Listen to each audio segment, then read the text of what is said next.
बोकारो में आपातकाल स्थिति में किस तरह अपने आप को सेफ रखते हुए हालात में कैसे लड़ सके, इस जागरूकता को लेकर बोकारो जिला प्रशासन ने मॉक ड्रिल का आयोजन किया था, जिसमें बोकारो जिला के उपायुक्त के साथ बोकारो पुलिस अधीक्षक चास, एसडीओ, डीएसपी के साथ साथ कई वरीय अधिकारी शामिल हुए। इस मॉक ड्रिल का आयोजन 2 जगहों पर रखा गया था, जिसमें बोकारो इस्पात नगर के हवाई अड्डा, ऊषा पेट्रोल पंप के पास एवं दूसरा स्थान मेडिकेटेड अस्पताल में किया गया। इन क्षेत्रों को 3 मिनट के लिए ब्लैकआउट कर दिया गया। इस मॉक ड्रिल के तहत पुलिस, अग्निशमन, स्वास्थ्य, सिविल डिफेंस तथा अन्य संबंधित विभागों की टीमें संयुक्त रूप से राहत एवं बचाव अभियान संचालित की गई है। सभी गतिविधियां पूर्व निर्धारित अभ्यास के अनुरूप संपादित की गई। इस आपातकाल स्थिति को देखने के लिए आसपास के लोगों की भीड़ उमड़ी थी।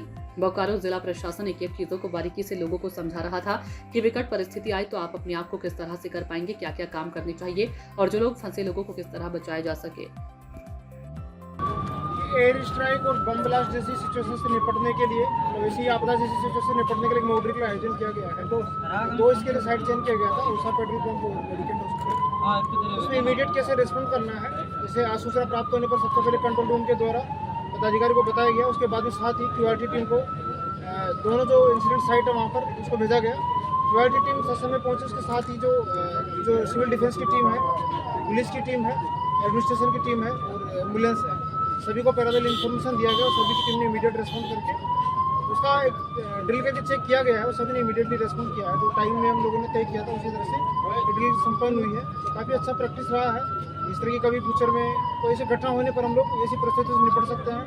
सिविलियन से भी हम लोगों ने अपील की थी कि ब्लैकआउट में आप लोग पूरा सहयोग करें, तो काफ़ी हद तक सहयोग, सबका सहयोग रहा उसमें। हम सभी का इसमें धन्यवाद देते हैं, सारे मीडिया बंधुओं को धन्यवाद देते हैं आपके माध्यम से जो हम लोगों ने अपील की थी नागरिकों से, उसमें सभी का सहयोग रहा और इस बेहतर सहयोग को समन्वय से हम लोग फ्यूचर में आने वाले किसी भी आपदा से हम लोग निपटने के लिए तैयार हैं।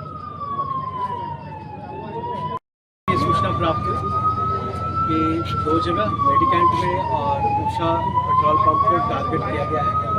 दोनों जगह एयर स्ट्राइक हुआ है, बम ब्लास्ट में है और एक मॉक ड्रिल एक्सरसाइज के तहत हम लोगों ने ये कार्यक्रम किया था।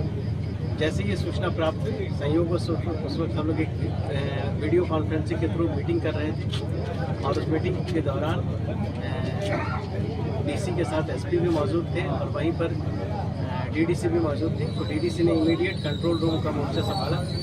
सभी जगह सूचना देने के बाद एज ए इंसिडेंट कमांडर सभी जगह सूचना देने के बाद एसपी साहब ने भी तमाम फोर्स को सब जगह सूचना दी, ब्लैकआउट कर दिए गए और जो भी उस समय एहतियातन कदम उठाए जाने थे वो सारे कदम उठाए गए। उसके बाद हम पहले कंट्रोल रूम गए। कंट्रोल रूम में हमने देखा कि इसके अलावा कहीं और इस तरह के इंसिडेंट की सूचना तो है तो नहीं। तो ये सारी सूचना लेने के बाद हम सबसे पहले ऊषा पेट्रोल पंप पहुँचे। ऊषा पेट्रोल पंप में जब हमें जानकारी मिली कि जिस तरह से बम ब्लास्ट हुआ तो वहाँ स्थिति नियंत्रण में थी। तो मैं बहुत बहुत धन्यवाद करना चाहता हूँ कि आप भी दोनों ही साइट पर पूरे प्रॉम्प्टनेस के साथ, समय के साथ आप मौजूद हो गए और आपने इस पूरे इंसिडेंट को कवर किया है।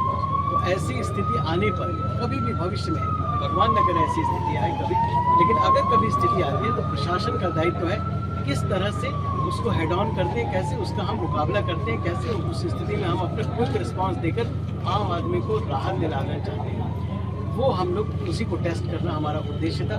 बहुत बहुत धन्यवाद सभी लोगों का जो इस ऑपरेशन में भाग ले रहे थे। कई लोगों का नाम भी मैं नहीं बोल पाया जो लोगों ने इस इंसिडेंट में भाग लिया।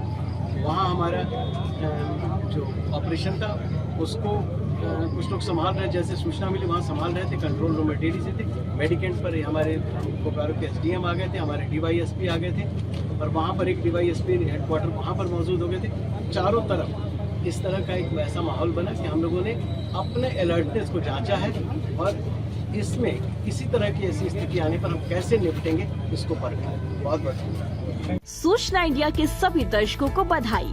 अब आप सूचना इंडिया देख सकते हैं जियो टीवी चैनल नंबर 4053 पर भी। साथ ही सूचना इंडिया के सभी सोशल प्लेटफॉर्म इंस्टाग्राम, फेसबुक और ट्विटर से जुड़े और